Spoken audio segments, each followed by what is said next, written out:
Yo, what's going on, guys? It's Houston Sports Talk back in another video day. And today we're going to be talking about the San Antonio Spurs potentially signing Chris Paul, as it's been reported a couple weeks ago that the San Antonio Spurs would be very interested in signing Chris Paul if he is released by the Warriors. Honestly, as bad as Chris Paul's contract is, I think this is a big if, because the Warriors this offseason are potentially interested in making a big trade.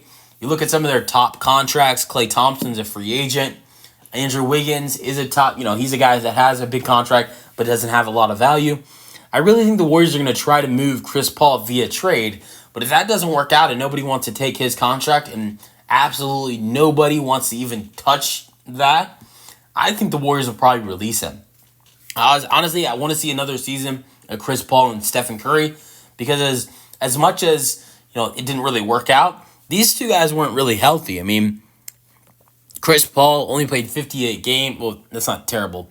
I mean, he missed 58 games in 18 starts. He played 18. He had 18 starts, but there were a couple of games. There were at times where Chris Paul would come back from injury, and then Steph, he's injured. So then they'd miss each other. And that's why, you see 18 starts from Chris Paul. I know a couple starts, maybe like five, maybe 3 to 5 of those starts were with Steph Curry. But a lot of those starts, Chris Paul was starting because Steph Curry was injured. So there were a lot of games that Chris Paul did play, right? Obviously, he only missed 24 games this season. But there were a lot of games that Chris Paul did play that Stephen Curry missed. So this was a season where they both played a lot, but I'd like to see those two guys together again. We'll see what happens. Paul had a solid season. He averaged 26 minutes per game in 58 games with 18 starts. His field goal percentage was 44%, which was way better than his season before that. His three-point percentage was 37% on 4 attempts per game. He averaged 10 points per game. He averaged 7 assists per game, which obviously those numbers went down compared to him being a starter the season before. He also averaged 1.2 steals per game and 4 rebounds per game.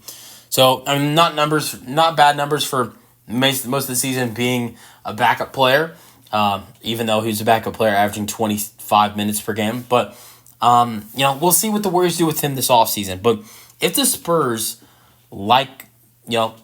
if the Spurs potentially want to add in Chris Paul, I'd love that addition. And I think there are a couple of reasons why it'd be a great addition. Because, number one, the Spurs need a point guard next to Wembanyama, a great point guard who's going to be able to get in the ball. Their rumors have calmed down about Trae Young. I felt like him and Wembanyama would be great together. There are a couple of nice young guards in this draft.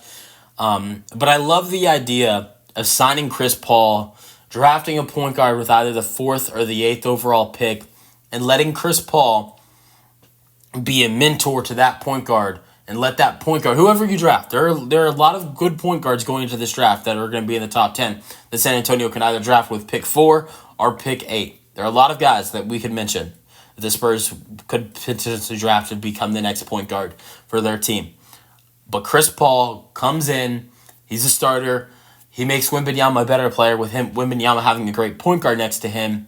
I feel like Chris Paul and Greg Popovich would be great with each other, just being, two very knowledgeable basketball minds. But I think the other big thing is not only does he help Wembanyama, and he's a good mentor for the whole team, but mainly whoever you draft with the 4th or 8th overall pick at the point guard position, he helps that player grow. And, he turns them into a better point guard than you could ever wish. I mean, who wouldn't love having Chris Paul mentor you? He's one of the best point guards to ever play. Outside of, I think Magic Johnson and Stephen Curry are the 2 top guys. If you look, 2 of the best point guards ever.